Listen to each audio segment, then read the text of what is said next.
The sky split open like someone tore a dark curtain. It happened above a busy street in New York. People were coming out of a subway station. Cars crawled through traffic. A street musician played too loud. The moment the rip appeared, the air changed. It turned cold in a way that did not make sense. At first, some people cheered. A few raised their phones. In this world, strange things often meant a show. Then the wind stopped. A black crack hung over the street, wide as a billboard.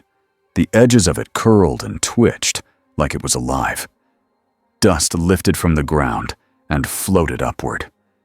A man dropped out of the crack and fell toward the pavement. He did not scream. He did not flail. He fell with his arms close to his sides, eyes open, like he had already decided how he would land. He hit the ground on one knee. No crater, no shockwave, just a soft thud, like a heavy bag set down carefully. For 1 second, nobody moved. The man stood. He was young, dressed in dark clothes that looked too clean for the street. His face was calm. His eyes moved left to right, fast and sharp, checking people, exits, rooftops, cars, like he was counting dangers. A shout cut through the silence. A delivery truck had jumped the curb up the block. The driver's door was open. The truck rolled forward with no one steering it, bouncing toward a crowd trapped at a crosswalk. People screamed and ran the wrong way. Some froze. The stranger moved. He did not run like a normal person. He was simply there, crossing the distance in a blink of fast steps. He reached the truck, put one hand on the hood, and pushed. The truck stopped hard. Its tires squealed.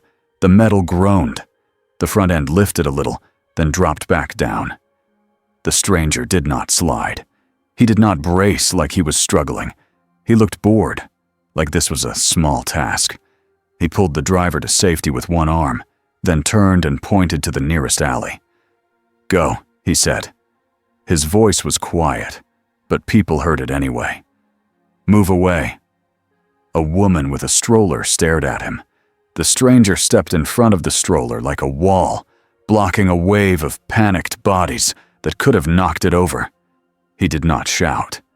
He just stood there and held his ground until the crowd flowed around him. Phones went up again.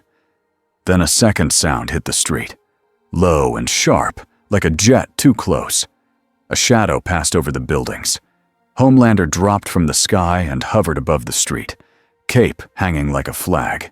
He smiled the smile everyone knew from the posters, the smile that said, "I'm here, you're safe, keep watching." 2 Vought camera drones zipped into place behind him, already streaming.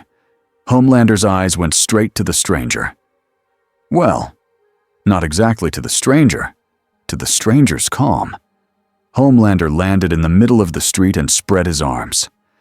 "Everybody relax," he called, loud and bright. "Looks like we had a little—" His voice slowed when he saw the truck stopped, like it hit an invisible wall. He looked back at the stranger. Up close, Homelander's smile stayed, but his eyes narrowed. "Well," he said, "that was helpful." The stranger stared at him. He did not bow. He did not flinch. He did not look excited, like most people did. Homelander took a slow step forward. "So," he said, still smiling for the drones, "who are you? And why are you dropping into my city?" The stranger's eyes flicked up to the fading crack in the sky, then back to Homelander. "I don't know where I am," he said. "I need information." Homelander's smile tightened. "Sure you do, and I'm going to help you with that. But first, we're going to do this the right way." He pointed at the drones like they were friends. "Say hi. Tell the people you're not here to cause trouble." The stranger did not move. Homelander leaned in a little, lowering his voice so only the stranger could hear. "You don't want to make this hard," Homelander said. The stranger finally spoke again. "Are you in charge?" Homelander's smile turned sharp. "Yes." The stranger nodded once, like he was accepting a fact that didn't matter. "Then tell your people to clear the street. There may be more. Homelander's eyes flashed with anger. Not the loud kind, the private kind. He rose an inch off the ground, like he was reminding everyone what he was. A streetlight exploded beside them. Glass rained down. People screamed and backed away. Homelander did not look at the streetlight. He looked only at the stranger. "Last chance," he said. The stranger sighed. It was small, but it was real, like he was tired of this already. The stranger lifted his hand, not toward Homelander, toward the ground. A thin black shadow peeled up from the pavement, like ink rising off paper. It shaped itself into a tall figure in armor, with empty eyes and a silent, patient stance. The shadow soldier did not attack. It only stood there. But the air around it felt wrong, heavy, cold. Homelander froze for a blink, not because he was scared of the soldier, because he did not understand it. The stranger looked up at Homelander and spoke like he was talking to a stubborn child. "I'm not here for your attention," he said. "I'm here because something broke." Homelander's jaw twitched, and then, somewhere far across the city, a second crack flickered in the sky, so small most people missed it. The stranger's eyes snapped toward it. His calm finally shifted into focus. "Again," he whispered. And the question hung in the air, louder than Homelander's drones. What was coming next? Annie January, Starlight, watched the footage 3 times before she let herself blink. It played on a private screen inside Vought Tower, not the public news channel. On the public feed, the clip ended right before the shadow soldier fully formed. Vought had already edited it, cleaned it, made it safer. But Annie had the raw version. She saw Homelander's face change for half a second. She saw the stranger's eyes, steady, not impressed, not afraid. That part made her stomach tighten. People feared Homelander. Even if they loved him, a piece of them feared him. This man did not. The conference room smelled like coffee and expensive air freshener. It had clean glass walls and a view of the city. It felt like the kind of place where decisions got made that nobody voted for. Ashley sat at the far end of the table, hair a little messy, hands shaking as she scrolled through numbers on her tablet. "Okay," Ashley said fast, words stumbling into each other. "We have 3 million live viewers from the initial stream before we cut. We have 7 different angles from phones. We have, so many conspiracy posts already. People are calling him Shadow Man, Demon Guy, Goth Superman. One guy says he's a TikTok magician, which, what? No." Across from Annie, Queen Maeve leaned back in her chair and stared at the ceiling like she wanted it to fall. Homelander stood by the window, arms crossed, looking down at the city. He looked relaxed, like the footage was boring. But Annie noticed his hands. His fingers tapped the air, slow, controlled. He was angry. He was trying not to show it. A door opened. Stan Edgar walked in like time belonged to him. He sat without rushing. He did not look at the screen first. He looked at each of them. Then he looked at Homelander. "What happened?" Stan said, calm and flat, in words that do not include your ego. Homelander turned, smile back in place like a mask. "He dropped in. I handled it." Maeve snorted once. Homelander's eyes cut toward her, warning. Stan didn't react to either of them. "Ashley?" Ashley straightened like she was being pulled by strings. "We brought him in," she said. "He agreed to come. We have him in a secure—" Homelander laughed softly. "Secure," he repeated, like it was a joke. Annie's chest felt tight. She raised a hand. Stan glanced at her. "Annie." "He came willingly," Annie said. "That matters. He could have run. He didn't. He saved people first." Homelander tilted his head. "Aw, you think he's a hero?" I think he's not like us, Annie said, and she did not mean it as a compliment or an insult. She meant it like a fact. Stan stood. Let's meet our guest. They moved through the tower with security around them, black suits, earpieces, guns nobody needed when Homelander was nearby. Annie noticed how the guards walked anyway, how hard they tried to look brave. That was the real rule of this place. Everybody pretended they had control. The secure room was a clean white lab with a thick glass wall, cameras, sensors, a metal table, a single chair. The stranger stood in the middle of the room, hands at his sides, looking at nothing and everything at once. He was not restrained. He did not need to be. A scientist in a lab coat whispered to another. 1. No compound V trace. Blood chemistry doesn't match any soup profile. It's like he's not ours, the other scientist finished. Annie felt a cold rush. Not ours meant unknown. Unknown meant dangerous, in Vought language. Stan stepped up to the glass and pressed a button. A speaker clicked on. Hello, Stan said. I am Stan Edgar. The stranger turned his head slightly. His eyes landed on Stan like he was measuring him. You're the one in charge, the stranger said. Stan didn't deny it. I'm the one who makes decisions. You arrived in our world without warning. That is a problem. The stranger nodded once. I did not choose it. I need to know what caused it. Stan watched him for a long moment. And you are? The stranger looked down at his own hands, like he was deciding how much truth to give. My name is Jin-Woo, he said. I'm a hunter. Ashley blinked. A hunter, she repeated, confused. Jin-Woo's eyes moved to Ashley. In my world, gates open.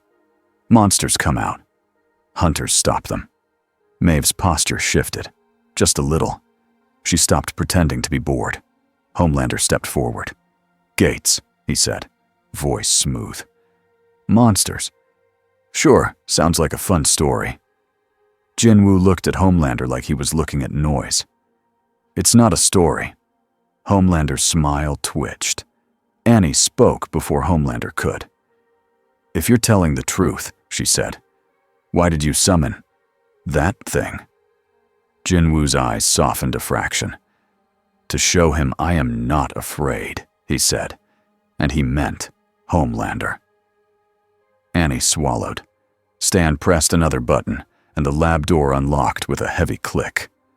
Stan walked into the room alone. That made the scientists nervous. Annie could feel it. Homelander didn't look worried. He looked annoyed, like Stan shouldn't get the first conversation. Stan stopped a few feet from Jin-Woo. You are powerful, Stan said. The question is not whether we can stop you. The question is what you will do. Jin-Woo's voice stayed calm. I will find the source of the gates. Stan's eyes narrowed slightly. There are no gates in our world. Jin-Woo looked past Stan toward the distant city, like he could feel things no one else could. There will be, he said. A quiet shiver went through the room. Ashley forced a laugh that sounded like panic. Okay, so if there are going to be gates, then we should make sure we're on the same team, right? Vought can help you. We can set you up, training, brand, a hero name. Merch? Jin-Woo frowned. Why would I need a brand? Ashley blinked, offended. Because that's how it works. Jin-Woo looked honestly confused. Do you have a hunter association? Maeve's mouth tightened, almost like she wanted to smile but refused. Stan tilted his head. Explain. In my world, Jin-Woo said, hunters are ranked. You test your level. You join a guild. There are rules. Ashley snapped her fingers like she found something useful. Yes, we have rules. Great. Perfect. We can do a rank test. We can do, a full evaluation. We can announce you as… No, Jin-Woo said simply. The word landed like a brick. Homelander stepped in, voice low. "You don't get to say no in my world." Jin-Woo turned his head. He didn't move his feet, but it felt like the room got smaller. "I do," Jin-Woo said. Homelander's eyes brightened red for a second. Annie's heart hammered. Maeve's hand flexed, like she was ready to grab Homelander if he jumped. Stan raised one finger, not even looking at Homelander. "Not here," Stan said. "Not now." Homelander's jaw clenched. The red faded. Jin-Woo did not look impressed. He looked tired. Annie stepped forward, careful. "What do you need right now?" she asked. Jin-Woo looked at her. For the first time, Annie saw something human in his expression. Not softness, not warmth, but a kind of steady, serious respect. "I need information," Jin-Woo said. "Maps, records, places where strange energy has appeared. And I need to know who here makes monsters." Ashley gasped. "We don't make—" Stan held up his hand again. Ashley stopped. Stan's eyes stayed on Jin-Woo. "You're not naive," Stan said. "Good. Let's be clear. You will be watched." Jin-Woo nodded. "That's fine." Stan's mouth tightened. "You will not attack our assets." Jin-Woo's eyes flicked to Homelander. "If your assets attack civilians," Jin-Woo said, "I will stop them." Silence. It was the first time Annie had heard anyone say that in front of Homelander, and mean it. Stan stepped back. "We will give you resources," he said. "A place to stay. A liaison." "A what?" Jin-Woo asked. "A person who speaks for you," Ashley said quickly. "Helps you understand how things work." Jin-Woo looked at Annie. "Her." Annie froze. "Me?" Homelander's head snapped toward her. "No." Stan studied Annie for a moment, then nodded once. "Fine," he said. "Annie will be your public point of contact." Homelander's smile was gone now. "Stan." Stan turned to him. "If you have a better suggestion," Stan said. "That does not involve threats, shouting, or a public scene. I'm listening." Homelander's lips pressed into a hard line. Annie's hands were sweating. And somewhere deep in the building, a sensor alarm chirped once, soft and sharp. A scientist looked down at a tablet and went pale. "Sir," the scientist whispered to Stan, "we're getting a spike. Not from him.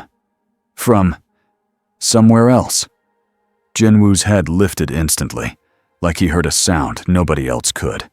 His eyes went far away. "Not somewhere else," Jin-Woo said quietly. "Outside," he corrected. "In your world." Huey Campbell was eating cold noodles out of a plastic box when the phone buzzed with another alert. He didn't want to check it. Every alert meant something was getting worse. Butcher sat across from him in the safe house kitchen, boots on a chair, looking like he owned the building, even though they all knew it could be raided at any time. Mother's Milk leaned against the counter, arms crossed, watching the news without blinking. Frenchie was messing with wires and parts on the table like he could fix the world with a screwdriver. Kimiko sat on the floor near the wall, quiet, eyes sharp, listening more than watching. The TV played a loop of the street footage, the stranger landing, the truck stopping, Homelander's smile, the cut before the shadow soldier appeared. On the lower screen banner, "Who is the new hero?" Huey hated that question. Butcher pointed at the stranger on the screen with his fork. "That," he said, mouth full, "is a problem." Kept his voice level. "Everything's a problem to you." Butcher chewed, swallowed, and smiled like a shark.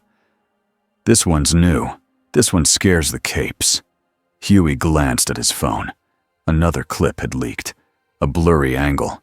A dark figure rising from the ground next to the stranger. Huey's skin prickled. "What is that?" he asked. Frenchie leaned over, eyes wide. "It looks like a soldier made of shadow." Kimiko's fingers twitched, like she wanted to fight it just to see if she could. Butcher leaned back. "I don't care if he's a wizard, an alien, or a goth with a smoke machine. Here's what matters." He tapped the table once. He made Homelander look small. MM's eyes hardened. Or he's working with Vought. Butcher shook his head. Nah. Look at his face. That ain't Vought. That's someone who don't care about Vought.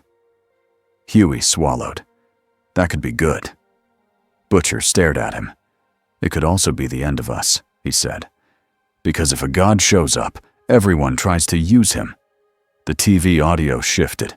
A breaking news anchor spoke faster. Reports of a large disturbance near Midtown. People are hearing loud sounds underground. MM straightened. Midtown where? Frenchie was already pulling up a map. There is a subway junction there, he said. Many lines meet. Huey's phone vibrated again. A shaky live stream popped up. The camera pointed at the sidewalk outside a subway entrance. People shouted. A man yelled, "The ground is moving." Then the pavement cracked. A jagged black line spread across the street like a mouth opening. Cold air poured out. A scream rose from inside the subway. Something climbed up. It was not a soup. It was not human. It had long arms, sharp hands, and a body that moved wrong, too fast and too smooth. Its eyes reflected streetlights like an animal. The live stream shook wildly as people ran. Huey's throat went dry. "That's not," he started. Butcher's voice was low and pleased in a sick way. "Monsters," he said, just like the bloke said. The camera caught a flash of blonde and bright white light in the sky. Starlight landed near the entrance, face tense, hands glowing. Homelander came down behind her, slower, like he wanted to be seen. 2 other soups were there too, but they looked unsure. They looked like actors who forgot their lines. Starlight shouted for people to back up. She tried to make a barrier with her light, trying not to hurt anyone. Homelander stepped forward like he was walking onto a stage. "Hey," he called. "Everybody stay calm. We've got it." A second monster crawled out, then a third. The soups hesitated. Not long. Just long enough for a monster to leap toward a man who had fallen near the stairs. Starlight moved first. She blasted the monster sideways with a burst of light. It hit a parked car hard enough to dent the door. The car alarm screamed. Homelander rolled his shoulders like he was warming up, then hit a monster with a punch that sent it skidding. Huey watched, heart pounding. For a second, it looked like the 7 might actually handle this. Then the pavement split wider. A bigger shape rose from the black crack. It was tall and heavy, with armor-like plates on its shoulders, and a head that looked like a mask made of bone. It pushed through like it owned the street. Starlight's glow dimmed a little as fear hit her face. Homelander's smile stayed up, but his eyes darted. Huey whispered, "They can't."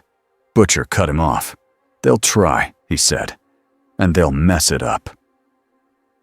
On the live stream, Homelander stepped in front of Starlight like a camera shield. He fired his heat vision. It carved a bright line across the monster's chest. The monster barely flinched. It turned its head toward Homelander slowly, like it was deciding if he was worth killing. Homelander's smile faltered. The air above the street shimmered. Someone dropped down between Homelander and the monster. A dark-haired man in black. The stranger. He landed without noise. Huey's breath caught. "He's here," he said. On the stream, the stranger looked at the cracked street, then at the monsters. His voice did not carry through the phone, but his mouth moved. He looked annoyed, not scared. Annoyed. Homelander shouted something at him, pointing, trying to take control. The stranger did not look at Homelander, not even once. He took one step forward. The shadows beneath the streetlights deepened. They thickened, like they were gathering. A tall shadow soldier rose from the ground behind him. Then another. Then 10. Then more, forming a line, then a wall, then a full, silent army that filled the street without pushing a single civilian. People who were still filming stopped talking. Their cameras shook. Starlight turned her head and stared. Her face said, "What is that?" Homelander's face said, "That should be me." The big monster roared and charged. The stranger moved. He vanished. 1 second he was in front of the army. The next second, he was behind the monster, close, like he had stepped through space. A short blade flashed in his hand. He drove it into the monster's back with one clean motion. The monster staggered. It swung a heavy arm behind it. The stranger was already gone again. He reappeared near the subway entrance and grabbed a terrified kid by the hoodie, pulling him away from the edge before the ground cracked again. Then he was back by the monster's side. It was like the street had more than one of him. Homelander lunged in, trying to hit the monster's head. The monster backhanded him. Homelander flew through a storefront window. Glass exploded outward. People screamed again. Starlight screamed his name, half fear, half anger. The stranger did not react. Not to the glass. Not to the cameras. Not to Homelander's crash. He lifted his hand slightly. His shadow soldiers moved as one. They did not rush like a mob. They moved like trained fighters. They cut off the smaller monsters from the crowd.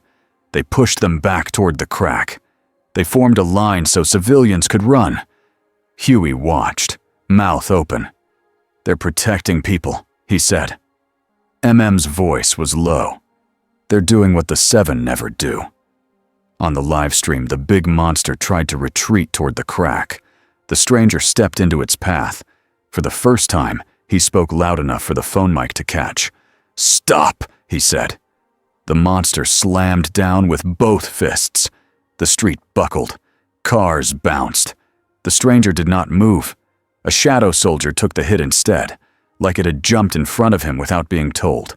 It shattered into black smoke, then pulled itself back together, still standing. Starlight's eyes widened. The stranger's face stayed calm, but his eyes sharpened. He dashed in, faster than any soup on the scene. He struck the monster's joints, not its armor. He moved like he knew exactly where to hit. The monster roared and grabbed for him. The stranger disappeared again, then reappeared on the monster's shoulder, blade raised. He drove the blade down. The monster froze. Its body shook. Black smoke crawled over it, not from the crack, but from the stranger's power. It wrapped the monster like chains made of night. The monster tried to scream again. No sound came out. Then it collapsed. Not in pieces. Not in a mess. It dropped like a puppet with its strings cut. The smaller monsters hesitated, like they had lost their leader. The shadow soldiers surged. The monsters were pushed back, one by one, into the crack. The stranger walked toward the opening in the street. He stared into the darkness like he was staring into a familiar problem. "This is wrong," he said quietly, mostly to himself. Starlight stepped closer, careful. "Who are you?" she asked, voice shaking. He looked at her. His face softened just a little. "My name is Jin-Woo," he said. "And this is a gate." Homelander climbed out of the broken storefront, face cut and furious. He didn't care about the blood on his cheek. He cared about the cameras. He pointed at Jin-Woo and shouted, loud enough for everyone to hear. "You did this!" Jin-Woo didn't even turn. He lifted his hand and made a small motion, like giving a silent order. 2 shadow soldiers stepped between Homelander and the crowd, not to attack, to block, to say, "You don't get to reach him unless he allows it." Homelander's eyes went wide with rage. In a hidden control room high above the city, Stan Edgar watched a clean feed with no shaking and no screaming. He did not smile, but his eyes were bright with interest. "Now," he said softly, "we have proof." A technician swallowed. "Proof of what, sir?" Stan kept his eyes on Jin-Woo in the gate. "Proof that the world has changed," Stan said, "and proof that we cannot pretend it hasn't." On the street, the crack in the pavement shuddered.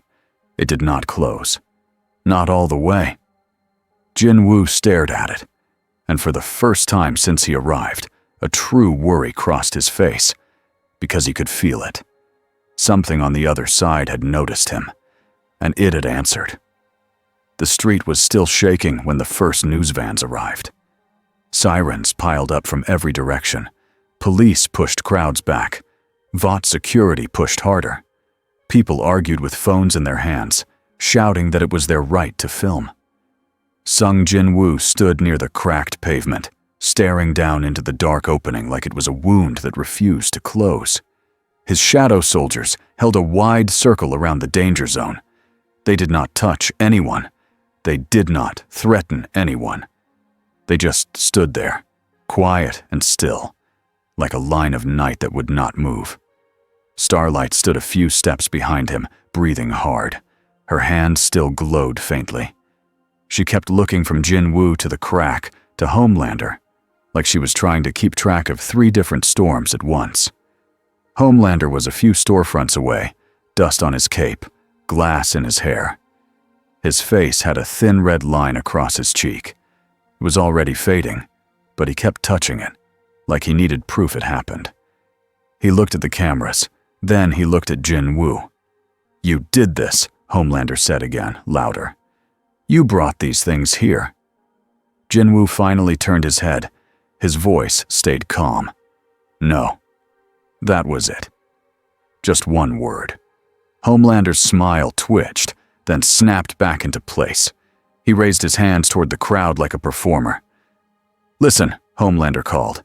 "Everyone, please stay back. This is an active incident. We are handling it." A reporter shouted, "Homelander! Who is he?" Another shouted, "Is he a new soup?" A third shouted, "Are those soldiers?" Homelander opened his mouth. Starlight spoke first, without planning it. "People were going to die," she said. "He stopped it." Homelander's head snapped toward her. His eyes warned her to shut up. Starlight held his stare for half a second. Then she looked away, like she was tired of being scared. Jin-Woo stepped toward the crack again. He crouched and studied it. Cold air still came out in slow breaths. He could feel the pull on his senses, like the gate was not finished, deciding what it wanted to be. In his world, killing the boss closed the gate. Here, the gate was stubborn. It wasn't natural. He reached out and let his shadow touch the edge. The darkness on the pavement crawled forward like ink. The crack shivered. A low sound rose from below, like something far away dragging a heavy chain. Starlight swallowed. "Is it still open?" she asked. "Yes," Jin-Woo said. Homelander scoffed. "Then close it." Jin-Woo looked at him again. Slow. "I'm trying." Homelander took a step closer. He stopped when 2 shadow soldiers shifted to face him, blocking his path. That tiny movement made a few people gasp. Not because the soldiers attacked, because Homelander paused. He did not like that. Jin-Woo lifted his hand. His shadows spread wider around the crack, then pressed down. The darkness thickened like a seal. The opening narrowed, not closed, but smaller. The cold wind eased. Jin-Woo lowered his hand. His shoulders stayed relaxed, but his eyes were sharp. "This is temporary," he said, mostly to Starlight. "Something is wrong with the way it formed." Starlight nodded, trying to look brave. "Can you track it?" Jin-Woo's gaze moved across the skyline. He was not looking at buildings. He was listening to the world under them. "Yes," he said. "There will be a source." Behind them, Homelander turned back to the cameras. He smiled wider than before, the kind of smile that tried to erase the last 10 minutes. "Vought is investigating," he announced. "The 7 are on top of it. Please stay calm." Starlight stared at him like she could not believe he was real. Jin-Woo watched Homelander for a moment, then turned away, as if Homelander was not the threat that mattered most. That was the part Homelander could not forgive. By the time Jin-Woo was back inside Vault Tower, the story had already been rewritten. Annie January watched it happen in real time. A producer showed her the approved clip on a monitor. The gate looked smaller. The crowd sounded calmer. Homelander's crash through glass was cut out. Jin-Woo's line, "And this is a gate," was removed. A new voiceover had been added. Authorities say an underground gas explosion caused the initial panic. Annie's jaw tightened. That's not true. The producer didn't look up. It's what we're saying, he replied. Ashley burst into the room with her phone in her hand, eyes wide like she was about to cry and scream at the same time. Okay, so, we have a situation, Ashley said. We have, 12 million people posting about shadow soldiers. We have a senator asking if we're being invaded. We have Stan. Stan wants you upstairs. Annie didn't answer right away. She looked at the hallway where Jin-Woo had been taken. He had walked through Vote Tower like it was just a building, like it didn't scare him, like the guards and cameras were just furniture. That should have made Annie feel safer. Instead, it made her feel like the world's rules had snapped. She found Stan Edgar in his office, calm as ever, hands folded like nothing in the city could rush him. Across from him sat Victoria Newman, dressed perfect, smile soft, eyes sharp. Annie's stomach dropped. This wasn't just PR, this was politics. Stan looked at Annie. "Annie," he said. "Sit." Annie stayed standing. "Why's she here?" Newman's smile widened a little. "Nice to see you too," she said, friendly like a neighbor. Stan didn't react. "We have an anomaly," Stan said, as if he was describing a weather problem. "It opened a hole in the street. It produced creatures. It embarrassed our most valuable asset." Annie glanced toward the window, toward the city. People almost died. "They did die," Newman said, still smiling. "We just haven't confirmed numbers on camera yet." Annie's throat tightened. "So what do you want?" Newman leaned forward. "I want control," she said simply. "And since control is hard, I'll take regulation. If something like him is here, the country needs a plan." Stan's eyes stayed on Annie. "And we," Stan said, "need to decide whether he is a threat to be contained or an opportunity to be managed." Annie felt heat rise in her face. "He's not a product." Stan didn't blink. "Everything is a product," he said. Annie took a slow breath. "He saved people. He protected them. Our team." She stopped herself, but it was too late. Homelander didn't. Newman's eyes flicked with interest. "That's what worries me," she said. "Not him saving people. The fact that he can." Stan pressed a button on his desk. A door opened behind Annie. Jin-Woo walked in. No sound. No announcement. Annie jumped a little before she could stop herself. Jin-Woo's eyes moved across the room and landed on Newman, then on Stan. "You wanted to talk," Jin-Woo said. Newman stood and offered her hand. "Victoria Newman," she said. "I'm a big fan of public safety." Jin-Woo looked at her hand, like he wasn't sure what game it was part of. He did not shake it. Newman didn't look offended. She looked amused. Stan gestured to a chair. "Sit." Jin-Woo sat. His posture was relaxed, but Annie noticed something. His shadow on the floor did not match the office lighting perfectly. It was slightly deeper, like it had weight. Stan spoke in a clear, steady voice. "We want to help you," he said. "We can provide information. We can provide equipment. We can provide a place to operate." Jin-Woo nodded once. "Good." Stan continued. "In return, you will follow certain rules." Jin-Woo's eyes narrowed slightly. "Like what?" "Like not summoning your soldiers in public," Newman said smoothly. "Like cooperating with federal oversight. Like allowing evaluation." Ashley's running voice in Annie's head screamed, "Brand? Brand? Brand!" Jin-Woo asked, "Do you have a rank test?" Newman blinked. "A what?" "A test," Jin-Woo said, patient. "To measure power, to assign responsibilities." Stan's mouth tightened, just a little. "We have assessments," he said. Jin-Woo nodded, as if this made sense. "Then do it." Annie stared at him. "You'll let them test you?" Jin-Woo looked at her. "If they want a measure," he said, "let them try. It will answer questions." Stan's eyes stayed calm, but Annie saw the interest there, like a man watching a locked door offer to be checked.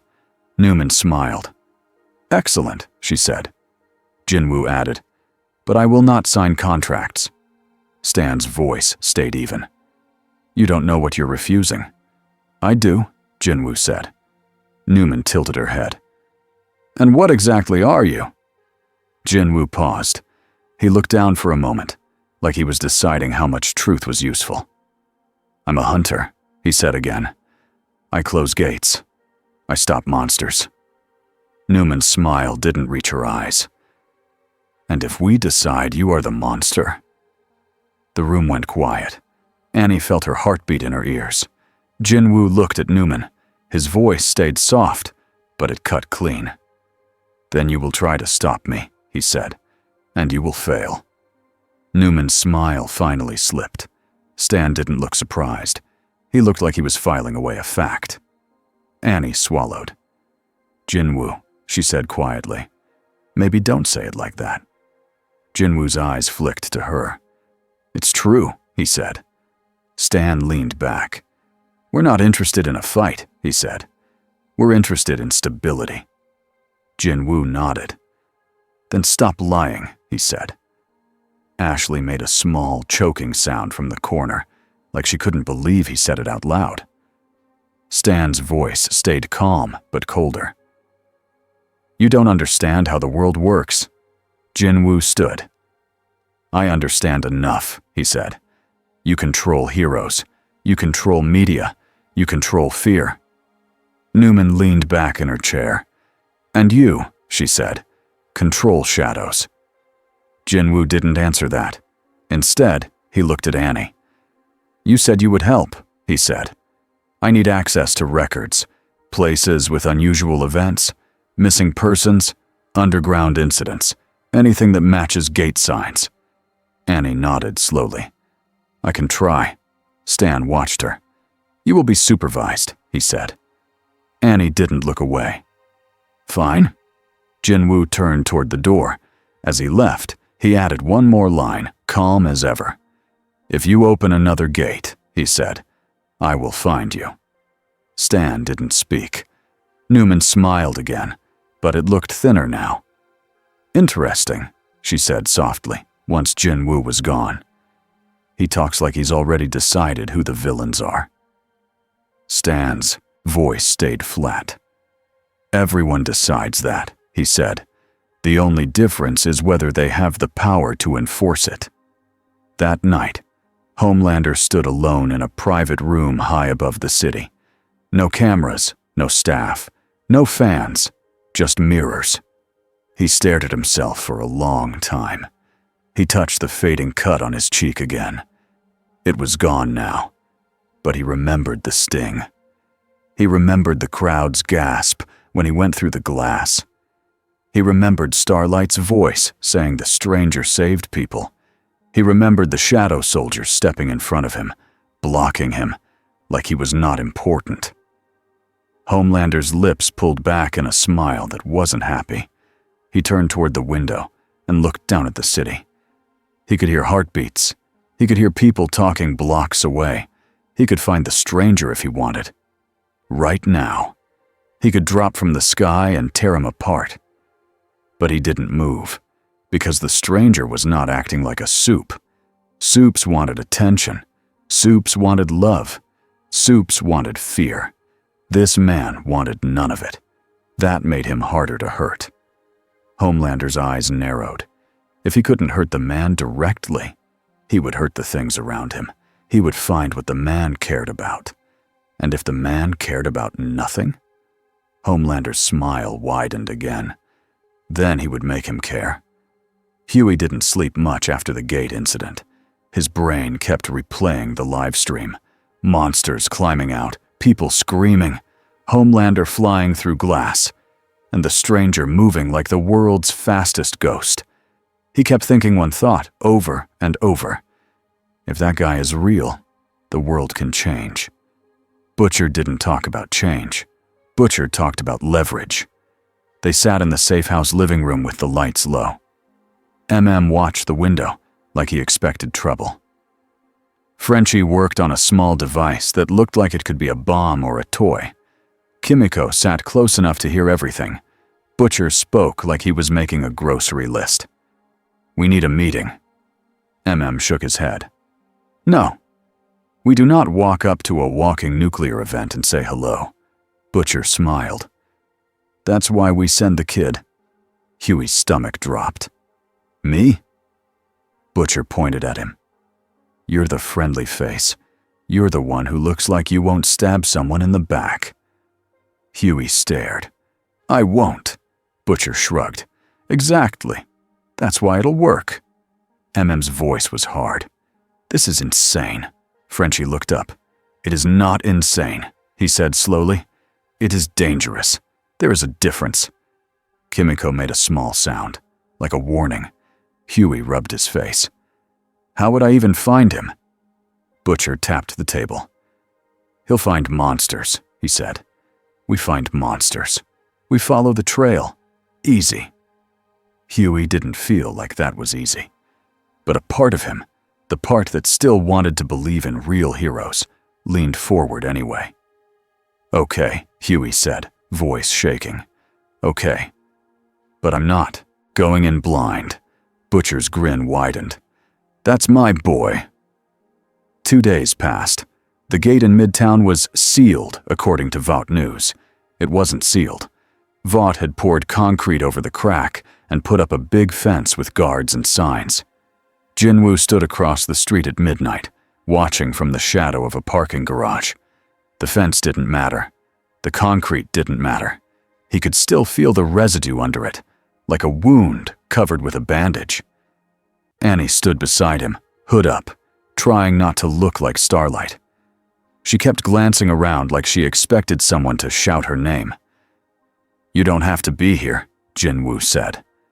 Annie huffed softly. "Yeah, I do," she replied. "Because if I'm not, you're going to walk into Vought's secrets alone. And then Homelander will—" "I can handle Homelander," Jin-Woo said. Annie looked at him. "I know," she said. "That's the problem." Jin-Woo didn't answer. He crouched and placed his hand on the ground. His shadow slid under the fence like a living thing. Annie shivered. "Every time you do that," she muttered, "I feel like I'm in a horror movie." Jin-Woo's lips twitched, almost a smile. "It's reconnaissance," he said, like he was correcting a student.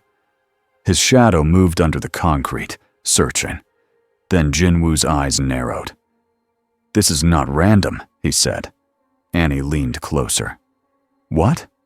Jin-Woo stood and pointed, not at the fence, but at the city map on Annie's phone. He had made her pull up a map 3 times already. Each time he asked for incident locations. She had given him everything she could find. Underground explosions, missing persons, strange accidents, a few old Vought cover stories. Jin-Woo tapped the screen with a steady finger. "These points," he said, "they form a pattern." Annie squinted. "It looks like a route," Jin-Woo said. "A chain, leading somewhere." Annie's mouth went dry. "Where?" Jin-Woo's finger slid across the screen and stopped at a place with no label, a blank patch of industrial land near the river. Annie stared at it. She knew that area. Vought owned half of it. "Jin-Woo," she whispered. "That's—" "A dungeon entrance," Jin-Woo said, calm. Annie let out a strained laugh. "We don't call it that." "What do you call it?" he asked. Annie swallowed. "A black site." Jin-Woo nodded once like that was the same thing. "Then we go," he said. Annie grabbed his sleeve before he could move. "Wait," she said. "If you go in and tear it apart." "I won't," Jin-Woo said. Annie blinked. "You won't?" Jin-Woo's eyes stayed steady. "I'm not here to punish," he said. "I'm here to close gates." Annie held his gaze. She wanted to believe him. She did. And that scared her too. The next morning, the country woke up to a smiling headline. Vought announced a new safety initiative, a federal partnership, a special task force to handle unusual incidents. Victoria Newman stood at a podium and talked about protecting families. Stan Edgar stood behind her and said almost nothing. Homelander stood to the side, smiling wide, like a statue of confidence. Annie watched from backstage, fists clenched so hard her nails hurt. She knew what the initiative was. It was a leash, not for Homelander, for Jin-Woo. After the cameras turned off, Newman walked past Annie and leaned in close, voice soft. "Tell your new friend," Newman murmured, "that if he wants to play hero, he should learn the rules." Annie forced herself not to flinch. "He doesn't play," she said. Newman smiled. "Everyone plays," she replied. Then she walked away. Annie's phone buzzed, a message from a private number. Just 3 words. "Where is he?" Annie's stomach dropped. She didn't need to guess who sent it. She deleted the message, hands shaking. Across the building, Homelander watched her for half a second too long. That night, Huey followed a rumor. Not a vote rumor, not a news rumor, a street rumor. A security guard on an overnight shift had posted online that he saw dark soldiers moving near the river. The post was deleted in 10 minutes, but Butcher had saved it. Now Huey stood behind a dumpster in the cold, peeking around a corner, trying not to breathe too loud. stayed back in the van with Frenchie and Kimiko. Butcher was beside Huey, eyes shining like this was Christmas. "See?" Butcher whispered. "Told you he'd sniff out the mess." Huey didn't answer. Across the street, a fence topped with wire surrounded a low, quiet facility that looked like a warehouse. No signs, no windows, too many cameras, too many guards. The kind of place that was never on a map. Huey expected to see Jin-Woo drop from the sky or rip the gate open like a superhero. Instead, he saw nothing. Then he realized that was the point. A shadow moved along the ground, sliding from one patch of darkness to the next. It reached a guard's feet. The guard shivered and looked down, confused. The shadow slipped past him like smoke.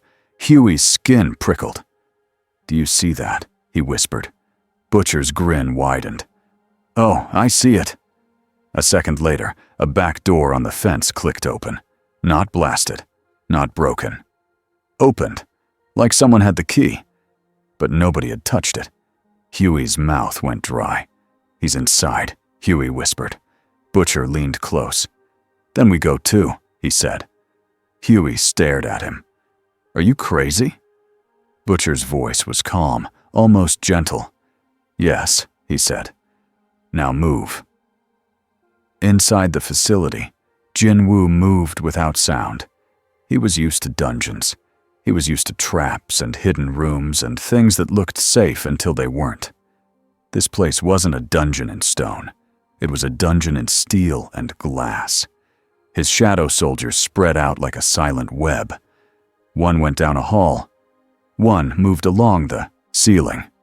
One slipped under a door crack like liquid. Jin-Woo followed the strongest pull first. The gate residue was faint, but it was here, under the building's skin. He passed rooms with equipment he didn't understand. Machines, tanks, strange lights, cold metal tables. Then he heard something. A cough. A human cough. Jin-Woo stopped. He turned toward a door with a small window. Inside, someone sat on the floor, back against the wall. A man in a hospital gown. His hair was messy. His arms were covered in bruises. The man looked up, eyes wide, like he expected pain. Jin-Woo's jaw tightened. This wasn't a monster problem. This was a people problem. He opened the door. The man flinched hard. "Please," he whispered. I didn't do anything." Jin-Woo crouched. "Who are you?" he asked. The man blinked, confused by the calm tone. I'm nobody," he said. "They brought me here. They said I was special. Then his voice broke. He swallowed hard. "They put things in me." Jin-Woo's eyes sharpened. "Why?" he asked. The man's eyes filled with tears. "To make a hero," he whispered. Jin-Woo stood. His shadow deepened around his feet. He did not explode. He did not rage. But the air felt colder. He stepped out into the hall and followed the gate residue again, faster now. He reached a large lab. In the center stood a machine that hummed with unstable energy. Cables ran into it like veins. Screens flickered with numbers. On a table nearby sat a glass container. Inside was something dark and thick, like a captured piece of night. Jin-Woo stared at it. It felt like his power, but not his. Like someone had scraped the edge of a shadow and tried to bottle it. Someone had been touching the wrong door. A voice spoke from behind a window. "Fascinating," it said. Jin-Woo turned. Behind thick glass stood a scientist with a headset and shaking hands. More technicians crowded behind him. The scientist swallowed. "You're not on the schedule," he said, trying to sound brave. Jin-Woo's eyes narrowed. "You made this," he said. The scientist forced a smile that looked like fear. "We study," he said. "We research. We protect the world." Jin-Woo walked closer to the glass. "You opened a gate," he said. The scientist's eyes flicked to the machine, then away. "No," he lied. Jin-Woo placed his hand on the glass. His shadow crawled up his wrist. The lights in the lab flickered.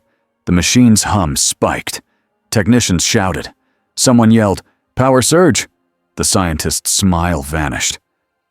"Wait," he said quickly. "Wait. We can talk." Jin-Woo's voice stayed calm. "Turn it off," he said.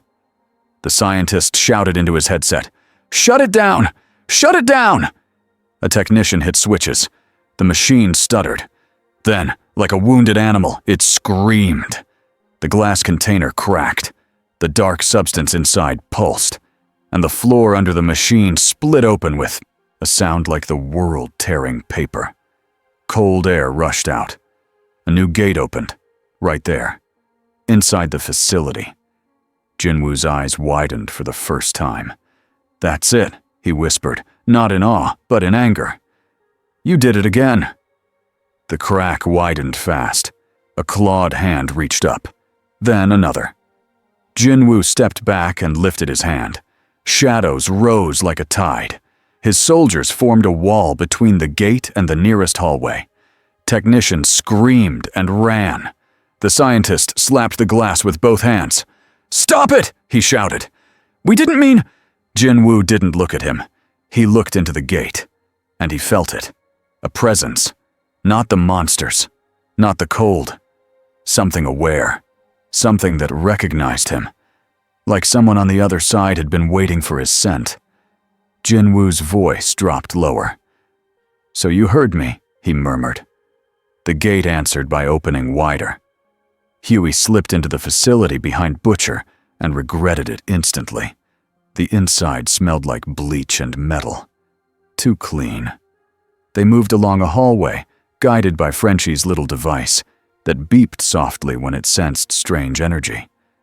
Kimiko walked ahead with silent steps, head tilted like she could hear something. MM's voice came through Huey's earpiece. "Stay tight," he whispered. Butcher didn't whisper. He didn't have that skill. He moved like he owned the place. Then the building shuddered. A low groan rolled through the walls. Huey froze.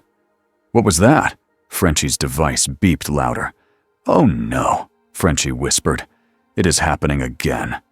A scream echoed from deeper inside. Then another. Then a sound Huey could not place. like a wet growl mixed with stone scraping. Butcher's grin faded. "That's not a soup," he muttered. "That's something else." They turned a corner and saw it. A shadow soldier stood in the hallway, blocking them. It didn't move. It didn't attack. It just stood like a guard. Huey's heart pounded. "Is it stopping us?" Butcher stepped closer. "Oi," he said. "We're here to—" The shadow soldier's head turned slightly. Not toward Butcher. Toward Huey. Huey felt like it was looking through him. Then it stepped aside. A clear path opened. Huey swallowed. "It let us through." Butcher's voice was low. "It's his," he said. "He knows we're here." Huey didn't know if that was good. They moved forward, faster now. The air got colder. The lights flickered. Then they reached a wide lab space and stopped dead. A gate, an actual crack in the floor, split the room like a mouth. Monsters were climbing out. Not dozens yet, but enough. Jin-Woo stood at the edge of the crack, calm and deadly, shadows rising behind him like an army waiting for orders. He didn't look like a hero posing. He looked like a worker doing a job, a hunter.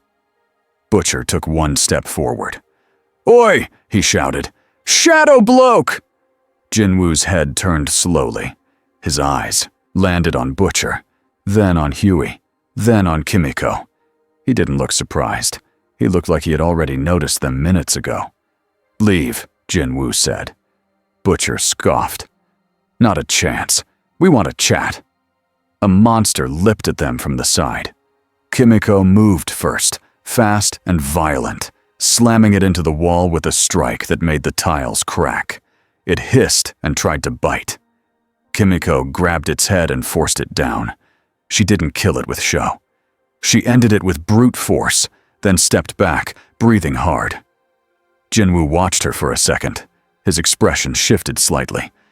"Respect," Butcher pointed at the gate. "That yours too?" he snapped. "You bring in these things?"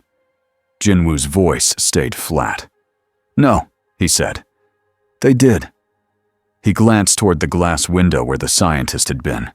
Butcher followed his gaze and saw terrified people behind the glass. His face hardened. "Vought," he muttered, like a curse. Huey stared at Jin-Woo. Up close, Jin-Woo didn't look like a god. He looked like a tired person carrying too much power. Huey took a small step forward. "We're not with Vought," Huey said quickly. "We fight them. We're the boys," Butcher said, like it was a title. Jin-Woo's eyes flicked back to the gate. More monsters were pushing through now, drawn by the energy. "Then don't die," Jin-Woo said. He lifted his hand. His shadow soldiers surged. They hit the monsters like a black wave, pushing them back toward the crack, forming a moving wall. Jin-Woo moved with them, fast and precise. He didn't waste strikes. He hit joints, throats, weak points. He didn't let monsters reach the halls where the trapped people were. Butcher watched, jaw tight. He wanted to hate this guy. He couldn't, because the guy was doing what Butcher had always claimed he wanted, saving innocents and wrecking the monsters. The problem was, the monsters weren't the only monsters here. A loud boom shook the building. The ceiling lights burst in a spray of sparks. Idnal glow filled the room. Homelander dropped through the ceiling like a missile and landed with a shock that knocked papers off tables. His eyes were hot, angry, bright. He stared at Jin-Woo first. Then his gaze snapped to Butcher. Then Huey. Then Kimiko. His smile curled. "Well," Homelander said, voice dripping with mock joy. "Look what I found." Butcher's face went white-hot with hatred. "Oh, you've got to be kidding me," he growled. Homelander took one slow step forward. "You think you can hide in my world?" he said. "In my buildings?" Jin-Woo didn't move. He didn't even look impressed. He looked annoyed again, like Homelander was a loud fly in the middle of real work. "Move," Jin-Woo said to Homelander, voice calm. People are in danger. Homelander laughed. People? He repeated. You care about people? His eyes flicked to the gate. A monster lunged at him. Homelander punched. It once. It flew backward, hit the floor, and didn't get up. He looked back at Jin-Woo, pleased with himself. See? Homelander said. I can help too. Jin-Woo's eyes stayed cold. Then help, he said. Stop talking. For half a second, the room held its breath. Homelander's smile cracked. He hated being told what to do, especially by someone who didn't fear him. His eyes lit red. Annie's voice shouted from the hallway. Homelander, don't... She rushed in, hair messy, face tense, light already gathering in her hands. Homelander ignored her. He aimed his heat vision at Jin-Woo, but the beam never hit. A shadow soldier stepped in front of Jin-Woo and took the blast, absorbing it like a black sponge. The soldier's body tore apart into smoke, then pulled back together again, standing once more. Homelander's eyes widened with fury. Jin-Woo's voice stayed steady. If you keep doing that, Jin-Woo said, you will kill civilians. Homelander snapped. I don't care. He stopped himself. Because Annie was there, and Butcher was there. And if he said it out loud in front of the wrong people, it could become a weapon against him. Homelander forced a smile again. Of course I care, he said. That's why I'm here. Jin-Woo turned his head slightly toward Annie. Get them out, he said. Annie blinked. Who? Jin-Woo's eyes flicked toward the boys. The civilians, he said, meaning the trapped test subjects deeper in the building. And them, he added, meaning Butcher's team, if they won't get themselves killed. Butcher bristled. Oi! MM grabbed Butcher's shoulder and pulled him back a step. Not now, MM hissed. Huey looked at Annie, then at Jin-Woo. We can help, Huey said, voice shaking but honest. Jin-Woo didn't answer. He stepped toward the gate. The crack was wider now. The cold was stronger. The air felt like it was pulling. A new shape rose from the darkness, bigger than the others, smarter. Its eyes weren't wild. They focused. It looked at the room like it was reading it. It looked at Homelander, then dismissed him. It looked at Jin-Woo and paused, like it recognized something. Jin-Woo's fingers tightened around his dagger. This one, Jin-Woo said quietly, is not a mistake. The boss monster stepped forward and spoke, not in words, but in a sound that felt like a signal. Jin-Woo felt it in his bones, a message, a call. Something on the other side was listening. Homelander sneered. Great, he said. A big, ugly thing. I'll handle it. He flew forward with a burst of speed, aiming a punch at its head. The boss monster moved faster than it should have. It ducked. It slammed its elbow into Homelander's ribs with a hard, precise strike. Homelander flew sideways into a wall, leaving a crack in the concrete. He bounced back, shocked and furious. Annie stared, stunned. What? Jin-Woo moved. He vanished from where he stood and reappeared above the monster's shoulder, blade flashing down. The boss twisted and caught his wrist. For the first time, something grabbed Jin-Woo without instantly failing. The room went silent. But Jin-Woo didn't panic. His shadow surged up his arm like a living glove and slid free. He dropped to the floor and spoke one word. Rise. A fallen monster's shadow tore free from its body and stood again as a new soldier under Jin-Woo's control. Huey's mouth fell open. He can do that, he whispered. Frenchie stared like he was watching magic. Mon Dieu, he breathed. He is building an army from enemies. The boss monster roared and slammed both hands into the floor. The lab shook. The gate widened another inch. Jin-Woo's eyes narrowed. He understood the trick now. This boss wasn't trying to win by strength. It was trying to buy time, trying to open the door wider. Jin-Woo lifted his hand. More shadows rose, forming thick barriers around the crack. Then he charged in. Not alone. His strongest shadow soldiers moved with him, forming a spearhead. They struck together, cutting off the boss's limbs, pinning it, forcing it away from the gate. Homelander recovered and fired heat vision again, screaming, "Move!" The beam carved through lab equipment, melted metal, and nearly hit a fleeing technician. Jin-Woo's shadow wall blocked the beam again, protecting people Homelander didn't even see. Annie shouted, "Stop! You're hitting the wrong!" Homelander ignored her. But the cameras weren't here. No audience, just witnesses.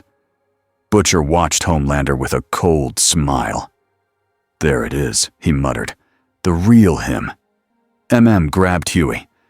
"We're getting people out," he said. "Now." They ran down a hallway where cells lined the walls. People inside flinched and cried and begged. Huey forced his voice to stay steady. "We're here to get you out," he said. Come on." Kimiko ripped locks off doors like they were cardboard. Frenchie guided frightened people forward. Carried a woman who could barely walk. Butcher lingered a second longer, eyes burning. He looked back at Jin-Woo fighting the boss near the gate. He saw something that made his stomach twist. Jin-Woo wasn't smiling. He wasn't enjoying it. He was working. Saving. Butcher hated that it made him feel something close to hope. Back in the lab, Jin-Woo's blade struck deep, then pulled back. The boss monster stumbled. Jin-Woo stepped in close and drove his dagger down again into a point that made the creature shudder and freeze. Its grip weakened. Its eyes widened, not with fear, but with surprise. Jin-Woo leaned in and spoke quietly, like he was talking to the thing behind the thing.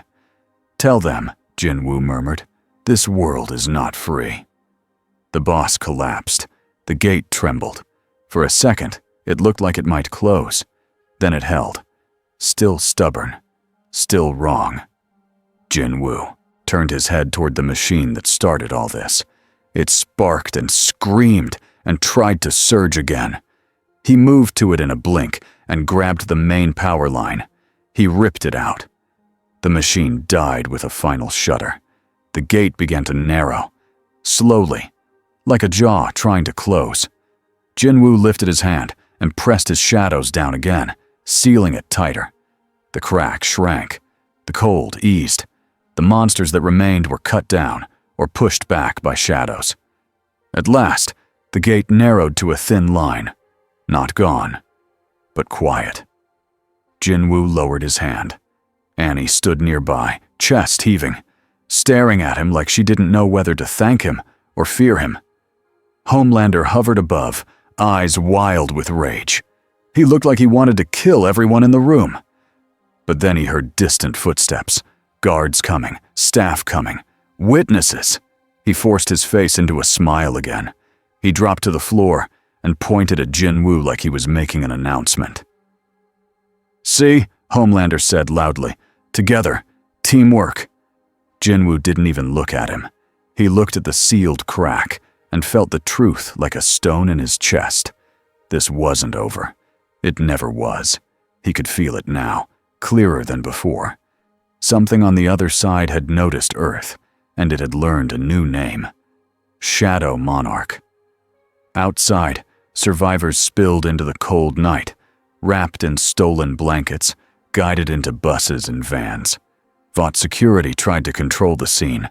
The boys tried to keep people moving. Annie stood under a street light, shaking, hands still faintly glowing. Jin-Woo stood a few feet away, calm again, like he had already packed the fear back into a box. Butcher approached him slowly, hands open, like he knew stepping wrong could get him killed. He stopped at a respectful distance. "You," Butcher said, voice rough. "You could have burned that place down." Jin-Woo looked at him. "People were inside," he said. Butcher's jaw tightened. "Yeah," he said. "That's the point." Jin-Woo didn't understand the tone. "What do you want?" he asked. Butcher's eyes were sharp. "I want to know what you are," he said, "and what you do when you get bored." Annie's head snapped toward Butcher. What? Butcher didn't look at her. He kept his eyes on Jin-Woo. Power like yours, he said. It either becomes a weapon, or it becomes a bully. Jin-Woo stared for a long moment. Then he said something quiet and honest. I was weak, he said. I remember it. Butcher blinked, thrown off. Jin-Woo continued. I don't get bored, he said. I get tired. Butcher scoffed softly. Everyone gets tired. Jin-Woo's eyes flicked toward the buses filled with shaking people. Then you rest, he said, and you keep going. Butcher's face twisted like he wanted to laugh and punch someone at the same time. And what about them? Butcher asked, nodding toward Vault security swarming the area. You gonna keep going until you fix the whole rotten system? Jin-Woo looked at the facility behind them. Lights, guards, lies. He didn't answer right away. Then he said, calm as ever. I will close the gates. Butcher's voice dropped. And if the gates are Vought? He asked. Jin-Woo's eyes sharpened. Then Vought is the dungeon, he said. Butcher stared at him, then let out a short laugh that held no joy. Christ, Butcher muttered. He's serious. Jin-Woo turned away, already listening to the city again. This is not the only place, he said to Annie. The pattern is bigger. Annie swallowed. You think there are more sites, she said. Jin-Woo nodded. Yes, he said. And I think someone wanted this. Annie's stomach dropped. Wanted monsters? She whispered. Jin-Woo looked at her. Wanted control, he said. Behind them, Homelander stepped out into the streetlight, smiling wide for the cameras that had finally arrived. Everything is under control, Homelander announced. Jin-Woo didn't look back, but Homelander watched him with eyes full of promise. A promise that wasn't kind. A promise that said, I will find a way to make you bleed again. Jin-Woo walked into the night, and behind his calm face, his mind held one clear thought. He had found the source. Now he had to hunt it. And this time, the monsters wore human faces. For the next 2 weeks, New York tried to pretend it had gone back to normal. The news did what it always did. It talked fast. It showed the same clips. It used soft words for hard things. Vought called the river facility an unauthorized research site. They blamed rogue contractors. They promised full accountability. They also promised a new safety program with a nice logo. People believed whatever was easiest. But at night, the city felt different. Sung Jin-Woo moved through it like a person doing rounds. He did not wear a costume. He did not wear a mask. He did not stand on rooftops for cameras. He walked alleys. He crossed bridges. He paused under streetlights and listened. His shadow soldiers moved with him, mostly unseen. One watched the sealed midtown crack under the concrete. One waited near the river. Others spread to places where he felt the same cold residue. Jin-Woo learned this world had its own kind of gate. It wasn't just the cracks in the ground. It was fear. Fear opened doors in people. Annie January tried to be his point of contact like Stan ordered. It meant endless meetings and tense texts. It meant watching the company she hated turn a real disaster into a brand. It also meant sneaking out at night to bring Jin-Woo what he actually wanted. Information. She met him under an overpass once, holding a folder she stole from a locked cabinet. Her hands shook from anger more than cold. You're going to get me fired, she whispered. Jin-Woo looked at the folder. Then don't get caught, he said, calm as ever. Annie glared. You make it sound easy. Jin-Woo opened the folder and scanned the pages faster than she could read a headline. In my world, he said, if you hesitate, people die. Annie's throat tightened. Yeah, she said, in this world too. It's just slower. He paused at a page full of incident reports. His finger stopped on a line. Unexplained energy spikes, always near Vought properties. Jin-Woo looked up. "They're still doing it," he said. Annie swallowed. "Stan says they stopped." Jin-Woo's eyes stayed flat. "Stan lies." Annie wanted to argue. She couldn't. Jin-Woo handed the folder back. "I will go," he said. "Where?" Annie asked. Jin-Woo pointed toward the city, not a building, but a direction. "Their next test," he said. "They don't stop. They adjust." Annie's phone buzzed with a message she didn't want to open. Another unknown number. Another 3 words. "We need control." She didn't show him. She didn't want to add more fire. But Jin-Woo saw her face. "They are pressuring you," he said. Annie tried to laugh it off. "They pressure everyone." Jin-Woo's voice stayed even. "If they threaten you, tell me." Annie's stomach twisted. That line should have made her feel safe. Instead, it made her realize how close the world was to breaking. Stan Edgar invited Jin-Woo to Vought Tower on a quiet morning. No cameras this time. No drones. No cheering crowds. Just a private elevator, a silent hallway, and a conference room that smelled like clean wood and power. Jin-Woo arrived alone. He didn't need a bodyguard. The guards needed him not to get bored. Stan sat at the table with a folder in front of him and 2 cups of coffee no one would drink. Victoria Newman sat beside him, calm and bright, like she was there to help. Ashley stood by the wall, holding a tablet like a shield. Stan spoke first. "We have a proposal," he said. Jin-Woo glanced at the folder. "A contract," he said. "A framework," Newman corrected, smiling. Jin-Woo didn't sit. "I told you," he said. "I don't sign." Stan folded his hands. "This is not about ownership," he said. "It's about structure." Jin-Woo's eyes were steady. "Structure is fine," he said. "Your structure is a cage." Newman leaned forward a little. "Your power frightens people," she said gently. "They need rules they can understand."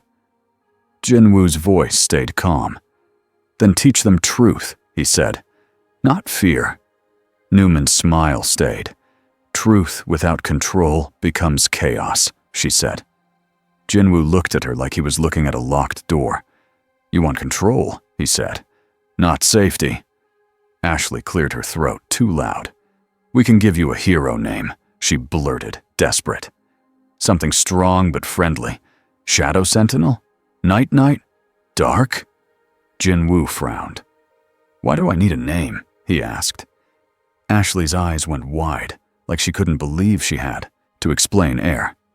"For the public," she said. "For trust." Jin-Woo's voice stayed flat. "Trust is earned," he said. "Not printed." Stan slid the folder across the table anyway. "A legal identity," he said.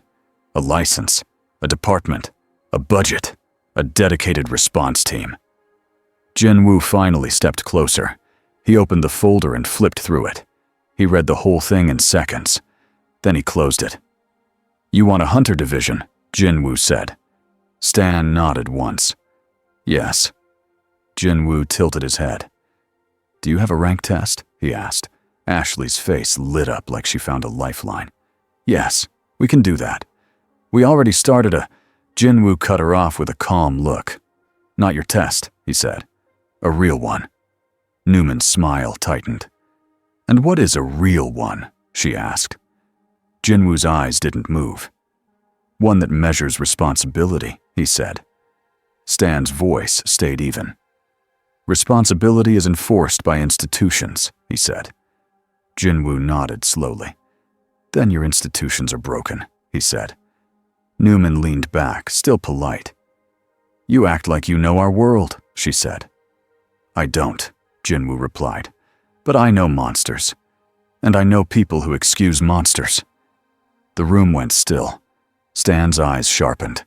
"If you refuse," he said, "you will remain an unknown variable."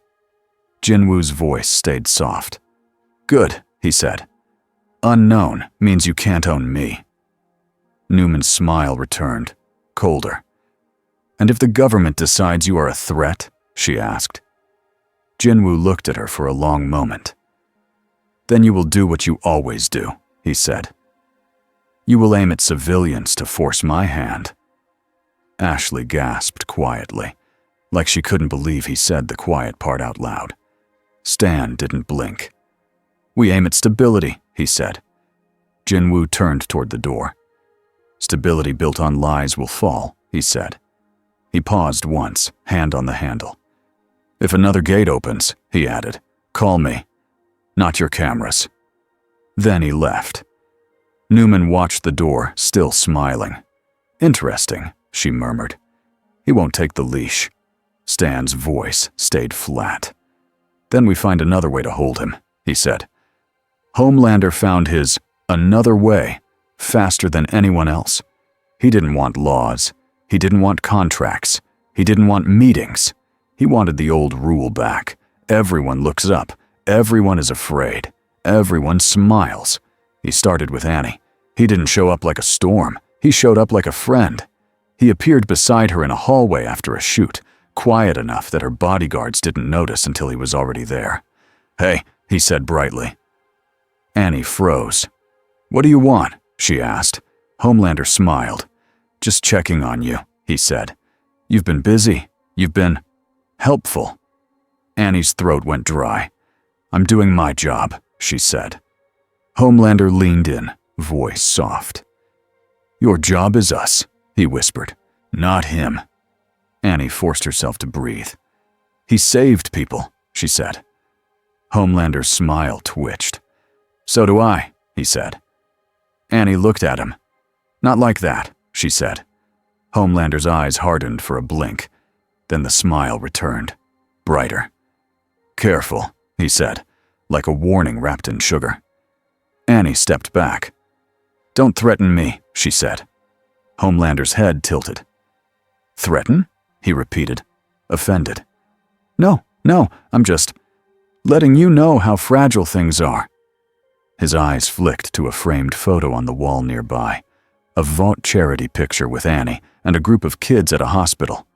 Homelander's smile widened. It would be a shame, he murmured, if the wrong monster found the wrong place. Annie's hands began to glow without her meaning to. Homelander's voice stayed gentle. See, he said, you're emotional. That's why you need guidance. Annie clenched her jaw. Get away from me, she said. Homelander shrugged, like he was bored. Sure, he said, but tell your shadow friend. I want a conversation. He floated up slightly, then leaned close one last time. And Annie? He whispered. If you pick him over me, you're not just betraying Vought. You're betraying America. Then he drifted away down the hallway, smiling at staff like nothing happened. Annie stood there, shaking, trying not to cry, trying not to scream. She pulled out her phone and typed a message to Jin-Woo. Then she deleted it. Then she typed it again. Only 5 words. He's going to hurt people. Butcher's offer came that same week. Not in a boardroom, not with a smile, not with a folder. It came in the rain under a broken street lamp after Jin-Woo stopped a small monster spill in an empty parking lot before anyone could film it. The last creature fell. Jin-Woo's shadows swallowed it. The gate residue faded. Jin-Woo wiped his blade clean with one simple motion, then looked up to find a man leaning against a wall, smoking like he had all the time in the world. Billy Butcher. Jin-Woo didn't reach for his weapon. He had known Butcher was there. I told you to leave, Jin-Woo said. Butcher shrugged. Yeah, well, I'm stubborn, he replied. Heard that about you too. Jin-Woo's eyes stayed steady. Speak, he said. Butcher flicked ash into a puddle. I want to make a deal, he said. Jin-Woo's voice stayed calm. I don't sign contracts, he said. Butcher barked a short laugh. Good, he said. Neither do I. He stepped forward, careful but not afraid. "You want gates closed?" Butcher said. "I want Vought dead." Jin-Woo didn't answer. Butcher continued. "You can smash the monsters," he said. "But you can't smash the system, not without breaking people." Jin-Woo's eyes narrowed slightly. "And you can?" he asked. Butcher's smile was ugly. "I can break it," he said. "And I don't mind getting my hands dirty." Jin-Woo's shadow shifted at his feet. Butcher noticed and lifted his hands like he was calming a dog. "Relax," he said. "I'm not saying kill kids. I'm saying end the capes." Jin-Woo stared at him. "That includes Starlight," he said. Butcher's jaw tightened. "If she gets in the way," he said. Jin-Woo took one step closer. The air felt colder. Butcher didn't back up. His voice dropped, rough but honest. "Look," he said. "You think you're different. Maybe you are. But this world eats good people. It turns them into tools." Jin-Woo's voice stayed low. "You are already a tool," he said. "Your hate holds the handle." Butcher's eyes flashed with anger. Then he grinned, like he respected the insult. "Maybe," he said. "But hate gets results." Jin-Woo turned away. "I will not help you murder people," he said. Butcher's smile faded. "Then you're gonna lose," he said. "Because they'll come for you with softer weapons. They'll come for your heart." Jin-Woo paused. "I don't have," he began. Butcher cut him off. "Everyone does," he said. "You just haven't admitted it yet." Then Butcher tossed something onto the ground. A small drive. A thumbstick. "Inside that," Butcher said, "is proof. Names. Sites. Videos. The kind of truth that burns Vought." Jin-Woo didn't pick it up. Butcher backed away into the rain. "When they force you to choose," he said, "you'll want options." Then he disappeared into the dark, like he belonged there. Jin-Woo looked at the drive for a long moment. Then he reached down and picked it up. Not because he trusted Butcher, because the truth mattered. The real trap snapped shut on a Saturday afternoon. Vought announced a huge unity rally in Times Square. It was supposed to be a celebration of safety, a promise that heroes and government were working together. Newman would speak, Homelander would smile, the crowd would cheer on command. Annie saw the schedule and felt sick. Jin-Woo heard about it from a shadow soldier watching a vote planning room. He didn't need to read minds. He just needed to see the pattern. Big crowd, big cameras, big emotion. Perfect place to open a gate and blame it on the unknown man with the shadow army.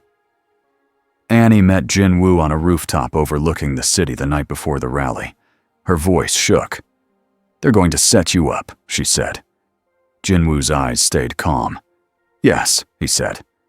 "You can't go," Annie said quickly. "If you show up, it becomes their story.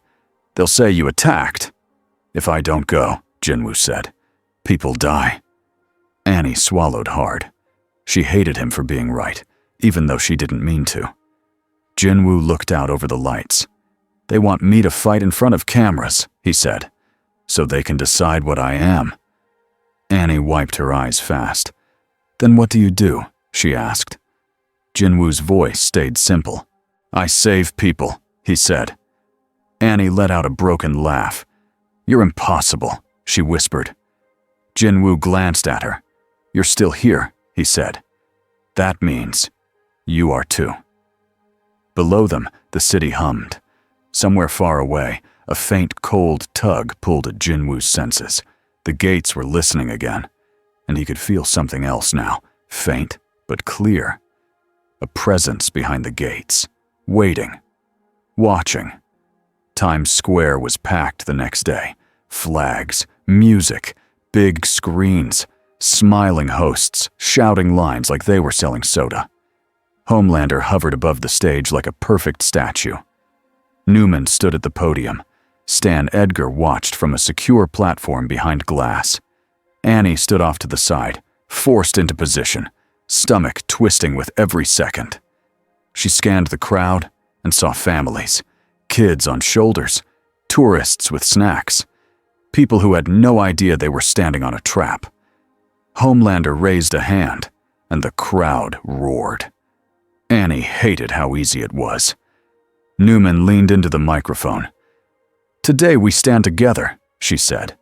"Today we prove that—" The ground shuddered. Annie's heart stopped. She felt it before she saw it. The cold bite under the heat of bodies.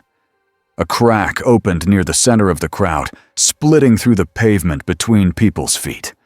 Screams cut through the cheering like glass breaking. The crack widened. Cold air poured out. A hand, wrong and clawed, shot up. People stumbled. Some fell. A kid cried for his mom. Homelander's smile stayed fixed for a second too long. Then it shifted into something sharp. Annie stepped forward, hands glowing. "Back up!" she shouted. "Move!" Her light flared to create space, pushing people away without burning them. She kept her blast wide and careful, like a shield. A monster climbed out and lunged. Homelander dropped and punched it hard enough to throw it into a billboard. The crowd screamed louder. Cameras locked onto him. Homelander turned his head and smiled for the closest lens. "Stay calm," he shouted. "We've got this." Annie stared at him like she wanted to slap him. More monsters pushed through. Too many for a clean lie. Newman's security rushed her off stage. Stan didn't move yet. He watched like a man timing a machine. And then, on the edge of the square, shadows deepened.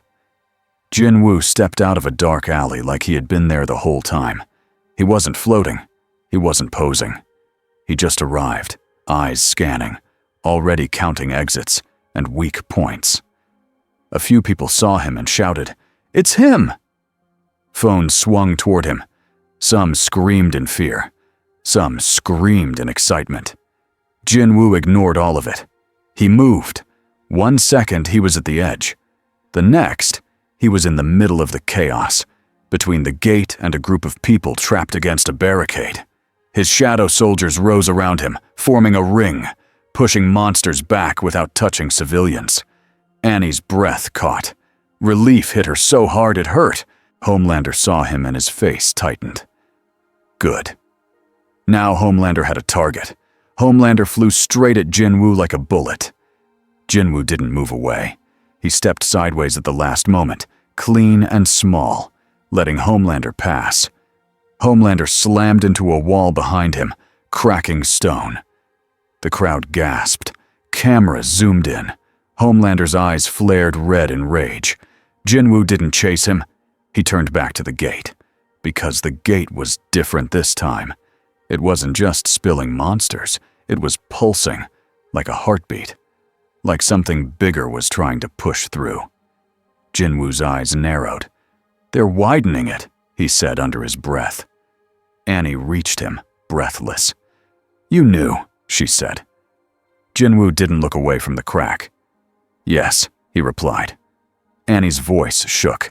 "Then stop it," she said. "Please!" Jin-Woo lifted his hand. Shadows poured into the crack like a seal. The gate resisted. It pushed back.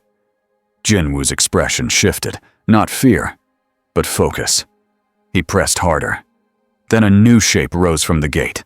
Not the biggest creature he had seen, but the smartest. It moved like a commander, not a beast. Its eyes tracked the crowd, the cameras, the heroes. It looked at Jin-Woo and smiled, in a way that didn't belong on a monster. Jin-Woo's stomach tightened. This was a message. We can learn your world. Homelander recovered and landed near them, breathing hard with rage. He pointed at Jin-Woo and shouted to the cameras, "He brought them! He's controlling them!" Annie snapped. "Shut up!" Homelander's eyes snapped to her. "Don't you dare!" A monster lunged at a child near the barricade. Jin-Woo vanished and reappeared between them in a blink, grabbing the monster by the throat and slamming it down hard, ending it fast. The child stared up at him, sobbing. Jin-Woo didn't speak. He just pointed toward safety. The child ran. That small, simple rescue hit the crowd differently than Homelander's punch. It was quiet. Real. Not for show. Homelander felt it. His face twisted. He grabbed a monster and threw it, not away from the crowd, but threw it, like he didn't care what it hit. People screamed and scattered.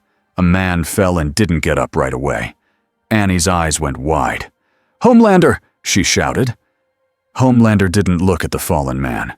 He looked only at Jin-Woo, like the crowd was background noise. Jin-Woo's voice dropped low. "Stop," he said. Homelander laughed, loud and mean. "Make me," he snapped. Jin-Woo moved. He didn't punch Homelander into space. He didn't try to kill him. He did something worse for Homelander. He made him irrelevant. Jin-Woo's shadow soldiers surged around the crowd, forming safe lanes. They lifted debris. They blocked monsters. They carried people who fell. Jin-Woo himself moved like a dark flash, cutting down threats before they reached civilians. Homelander tried to fight the monsters too, but every time he went for a dramatic kill, Jin-Woo's soldiers had already handled it. Homelander wasn't leading. He was reacting. The cameras saw it. Stan Edgar watched from behind glass. His eyes narrowed. Not because Jin-Woo was saving people, because Jin-Woo was doing it better than Vought ever could. And then the other trap snapped.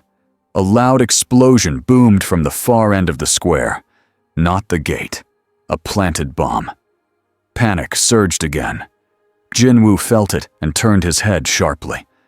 Across the crowd, he saw a flash of movement behind a sign. Butcher. Jin-Woo's eyes hardened. So Butcher had come with his own plan. Butcher didn't care about cameras either. He cared about ending Vought, even if the crowd got crushed in the panic. Jin-Woo vanished. He reappeared behind Butcher in the shadow of a billboard support. Butcher spun, knife already in hand, eyes wild. "You!" Butcher snarled. "Good timing." Jin-Woo's voice stayed cold. "Stop," he said. Butcher's face twisted. "Vought set this up," he snapped. "You think you can save him by playing nice?" Jin-Woo looked past him at the screaming crowd. "You are making it worse," he said. Butcher's chest heaved. "And you're letting him live," he spat. "You're letting the monsters keep their suits."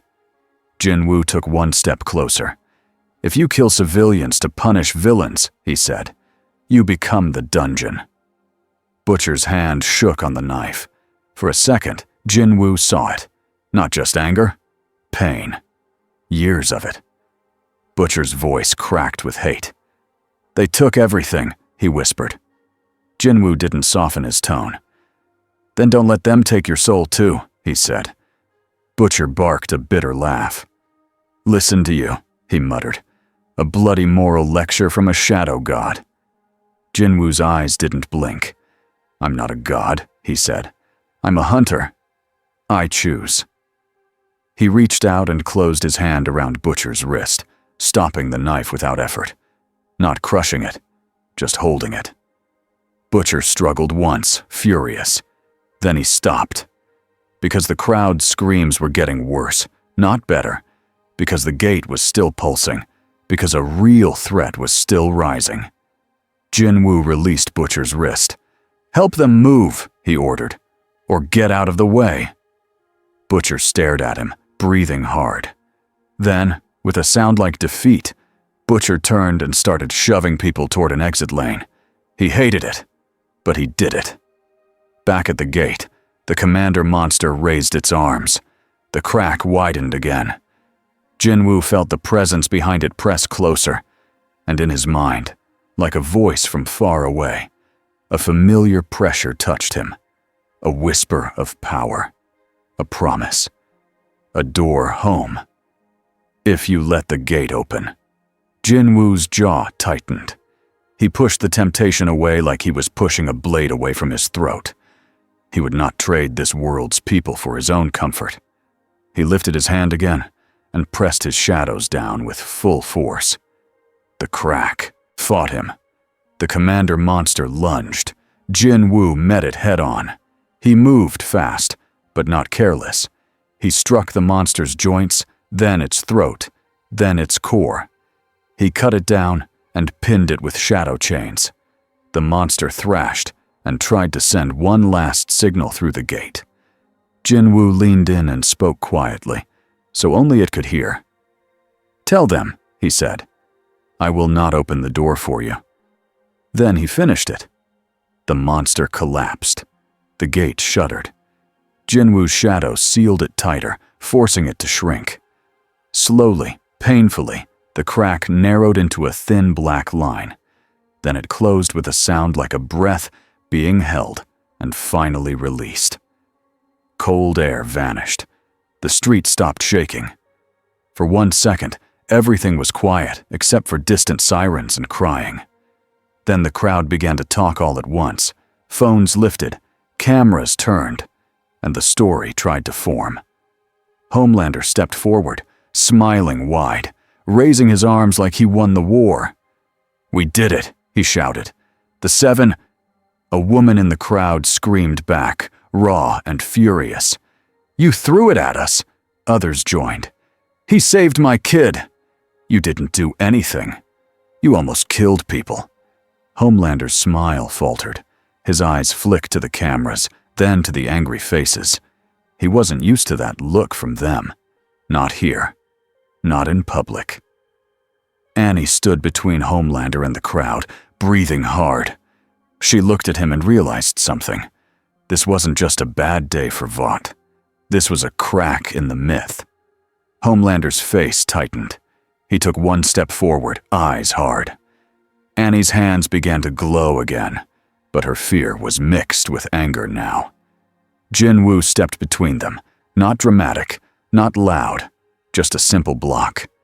Homelander stared at Jin-Woo like he wanted to burn the world. Jin-Woo's voice stayed calm. "Leave," he said. Homelander's eyes flared red. Then he heard it. Police sirens, news helicopters, more cameras, too many eyes. Witnesses. He forced his smile back on like a mask. "Of course," Homelander said, voice shaking with fake kindness. "We're all safe now." He rose into the air, cape fluttering, and hovered above them, smiling down like a king who refused to admit he was booed. Then he flew away, fast enough that it looked like escape. Stan Edgar watched him go with a still face. Newman watched the crowd's anger with a small, thoughtful smile, and Jin-Woo watched the sky for a long moment, feeling the other side retreat, but not disappear. The gates had been pushed back, not defeated, not forever, just delayed. And the people in power had learned something too. They could not beat him in a fight, so they would keep trying to beat him with the world itself. Later that night, Annie sat on the floor of her apartment with her knees pulled to her chest. Her TV played the rally footage on repeat. Every channel had a different version. Some called Jin-Woo a savior. Some called him a threat. Some called him a dark invader. Vought tried to frame the gate as his fault, but too many phones had captured too much truth. Annie's phone buzzed with messages from Vought's staff. Then one message from a number she didn't recognize. A short video. She clicked it and froze. It was a clear clip from inside the chaos. Homelander throwing a monster through the crowd. The panic. The man falling. The screams. The clip ended with Homelander's face, caught for a split second without the smile. Cold. Careless. Real. Annie's hands trembled. Another message came with it. One more, like this, and he falls. No name, no signature. But Annie knew who could make threats like that. Butcher. Annie's stomach turned. She didn't like him. She didn't trust him. But she understood the weapon now. Truth. She stared at the screen until her eyes hurt. Then she typed one message to Jin-Woo. Just 4 words. Rooftop. Now. Please. Jin-Woo met her on a quiet rooftop near the river. The city spread out below them like a map of lights. Annie paced, shaking. "They're going to come at you harder," she said. "Newman will push laws. Stan will push fear. Homelander will target you. Jin-Woo said, finishing the thought. Annie stopped. I can handle Homelander, she said, trying to sound brave. Jin-Woo looked at her. You shouldn't have to, he said. Annie swallowed. So what do we do? She asked. Jin-Woo looked out at the city. I will patrol, he said. I will close gates. That's not enough, Annie snapped, then hated herself for it. Sorry, it's just, Vought will keep opening them. They'll keep hurting people. Jin-Woo's voice stayed quiet. Then we remove their ability, he said. Annie stared. How? She asked. Jin-Woo didn't answer right away. His shadow shifted at his feet, like it was thinking too. I can't punch a company, Jin-Woo said finally. But I can hunt its actions, its sights, its people who open doors. Annie's mouth went dry. You're going to go after them, she whispered. I already am, Jin-Woo said. Annie hugged herself. And what about you? She asked. What do you want? To go home? Jin-Woo's eyes softened slightly, like she hit something true. Yes, he said. But not like this. Annie frowned. Not like what? She asked. Jin-Woo looked up at the sky. There is a presence behind the gates, he said. It offered me a shortcut. Annie's chest tightened. A shortcut home? She asked. Jin-Woo nodded once. With a price, he said. Annie's voice was small. What price? Jin-Woo's voice stayed flat. This world, he said. Annie went still. Jin-Woo looked at her. I refused, he said. Annie's eyes burned. Why? She whispered, even though she already knew. Jin-Woo looked out at the lights again.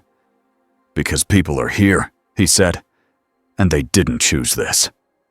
Annie wiped her face hard, angry, at herself for crying.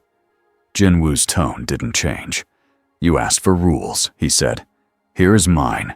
He held up one finger. I protect civilians. A second finger. I close gates. A third finger. I do not become what I hunt. Annie let out a shaky laugh. That's simple, she said. It has to be, Jin-Woo replied. Simple rules hold when everything else breaks. Annie nodded slowly. So you're staying, she said. Jin-Woo didn't say yes. He didn't say no, he said, until the gates stop. And Annie understood that meant a long time, maybe forever. On another rooftop across the city, Butcher watched the same news clips with a clenched jaw. MM stood behind him. You okay? MM asked. Butcher snorted. No, he said. I'm furious. MM crossed his arms. Because Homelander didn't fall? He asked. Butcher's eyes stayed on the screen. Jin-Woo saving people. Shadow soldiers forming lanes. Homelander leaving. Butcher's voice was low. Because for a second, he admitted, I thought the world might get better. MM stared at him. That's not a bad thing, MM said. Butcher laughed bitterly. It is for me, he said. Hope makes you careless. Kimiko sat nearby, silent, watching Butcher like she could see the war inside him. Frenchie spoke softly. The Shadow Man, he said. He is not like the others. Butcher's face hardened again. No, he said. He's worse. Frenchie blinked. Worse? He asked. Butcher's voice dropped. Because if he stays good, Butcher said, he proves the rest of them chose to be monsters. The room went quiet. Butcher looked down at his hands, then away. We keep the pressure, he said. We use truth. We hit vote where it bleeds. MM nodded slowly. And we don't blow up crowds, he added. Butcher's jaw tightened. Yeah, he muttered. Fine. Kimiko leaned forward and placed a hand on the table. A simple gesture. A reminder. Don't become the thing you hate. Butcher looked at it, then looked away. He didn't say thank you, but he didn't argue either. A week later, the city told a new kind of story. Not on the big channels, on the edges. A video of a shadow soldier lifting a car off a trapped family, then fading away. A clip of a dark-haired man stepping out of an alley and stopping a creature before it reached a playground. Rumors spread faster than Vought could edit them. Some people called him a demon. Some called him a guardian. Kids started daring each other to say "shadow hero" into dark alleys, like he might appear. He never did when they asked. He appeared when someone needed him, and that difference mattered. Near midnight, Jin-Woo stood on a rooftop alone. The wind was cold. The city lights were steady. The noise below was softer, like the world had finally exhaled. A shadow soldier stood a few steps behind him, silent, patient. Jin-Woo didn't need it there, but he kept it anyway. Not out of fear, out of duty. He looked down at the streets and listened. He could feel faint traces of gate energy in a few places. Small, weak, not an emergency yet. He marked them in his mind like points on a map. This had become his routine. Not glory, not praise, not conquest. Work. Below, a siren wailed, then faded into the distance. Jin-Woo thought about the offer he felt behind the gate. A path home, a door, a temptation. He could have taken it. He didn't.